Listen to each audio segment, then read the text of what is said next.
información. La lluvia que se registró durante la tarde de ayer ocasionó inundaciones en algunos puntos de la Ciudad de México. Uno de ellos, el Hospital General de Joco, que registró afectaciones en su interior, sin que por ello se requiriera el traslado de pacientes. En un comunicado, el gobierno de la ciudad informó que se realizaron labores de limpieza y lavado de las áreas afectadas.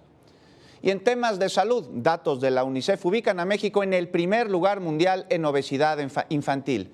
Y en adultos, el segundo lugar a nivel mundial, procedido solo por los Estados Unidos de Norteamérica. Debido a ello, especialistas afirman que la actual generación de infantes será la primera en la historia moderna que verá una esperanza de vida reducida hasta en 7 años. Estudios han demostrado que quien padece esta condición entre los 10 y los 13 años tiene un 80% de probabilidad de convertirse en un adulto obeso. Así lo señaló Hilda Gómez de la Facultad de Psicología de la UNAM, quien agregó que las personas con obesidad pueden desarrollar enfermedades como lo son cardiopatías, hipertensión arterial y diabetes, además de otros padecimientos como la depresión y la ansiedad.